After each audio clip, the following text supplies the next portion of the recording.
What is up, guys? Trico Tabloid here. Hope you guys are all doing well. Quick announcement before we get into this. I will be attempting my first Nuzlocke on camera, and I will start uploading it next week, Monday. I will be playing Pokemon Renegade Platinum. It's basically the same as Platinum, it's just like hardcore mode, like Pokemon. I think it's Blaze White and Volt Black. Similar to those. I'm not sure if those are the exact names, but anyway. So yeah, if you want to see me suffer, come and check it out. Anyway, this video will be my honest thoughts on the Pokemon Presents and the games that they announced. I've had trouble making this video because I have tried putting it together about 4 or 5 times now, and I really want to get it right, so I've tried scripting it and I've tried everything, but I'm just gonna wing it. So, without further ado, let's get into the video. Don't forget to grab a snack, grab a drink, and let's do this. So Pokemon Snap, let's talk about this real quick. There's not much to say about it, but I think it still deserves some spotlight, if that makes sense. So it's a very aesthetically pleasing game. It looks very good. Obviously not much to it because you just take pictures of Pokemon and you fill up your photo decks.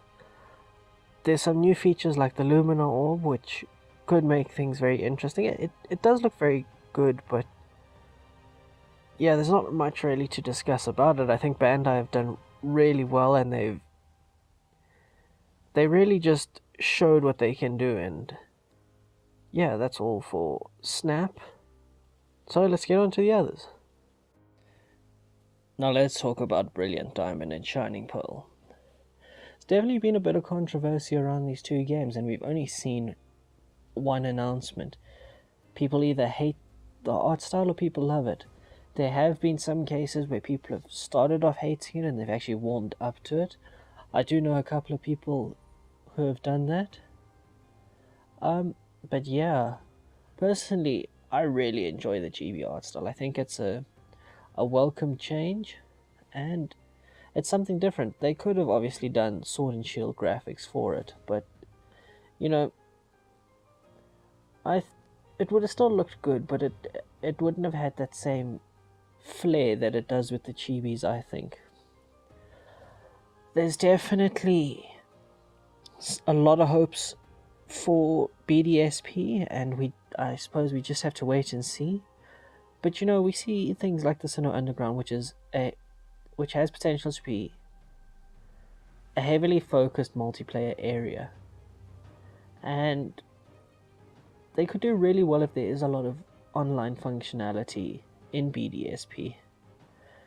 And you know, there's things like Mega Evolution that's still up in the air, and people think it's returning. Personally, I would love to see it return. I think it'd be a large selling point for a lot of people if they did, because looking around and seeing what people are saying, it does seem like not many people are going to buy these games over Legends of Arceus. And it's a shame because people who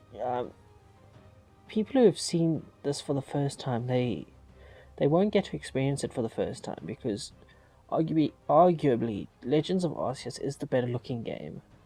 Even I can admit to that, but it's just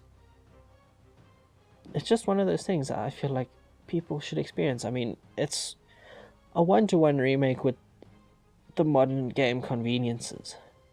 So I think we'll see things like ability patches and that. So yeah.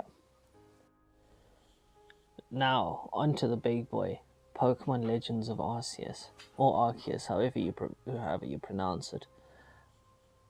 Yeah, definitely a good-looking game. Definitely has elements of Breath of the Wild. It's definitely Pokemon's version of that, to say the least. But you know, there were some issues in the announcement. There was so much over sharpening. I mean, so much so that Rhyhorn looked blue. Around some of the trees there were white outlines. Around parts of the player you could see white outlines, and I think that was just because they needed to get something ready for the presents. And you know, I definitely think it'll look a lot better. In other announcements, I expect to see more at E3 and towards the end of the year. And yeah, I really enjoy the feudal Sinnoh setting. Definitely a lot of theories around this game so far.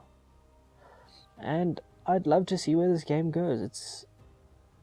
It's definitely another welcome change up in the Pokemon franchise. I mean, it really sets a tone for what Generation 9 could be, even though we have only seen one announcement. I do expect big things from this game. I'd love to see it go into lore, I hope, or deep into lore rather, and I hope there is online functionality, because in the past Pokemon have done 2 separate versions with certain game exclusives, whether it be box legendaries or other Pokemon, and that was the deciding factor. And you know, I wonder how they're going to do stuff like that in Legends of Arceus. And yeah, I just think it's a very good looking game. I can't wait to try it out. I mean, I'm an RPG fan. I sunk a lot of hours into Breath of the Wild, and you know, I think I'll do the same with Legends of Arceus. But with that, I think it's time to end the video.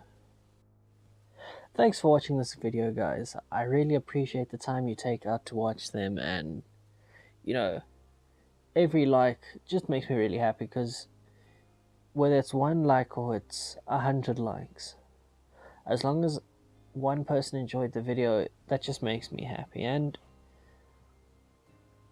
I just hope you guys have an amazing day, and please don't forget about my Nuzlocke series that I will be starting on Monday. And yeah, follow my Twitter, my Instagram, my TikTok. You know, I'll be getting a Discord up soon, hopefully, if I can sort everything out. And yeah, I hope you guys just have an amazing day. Trico out.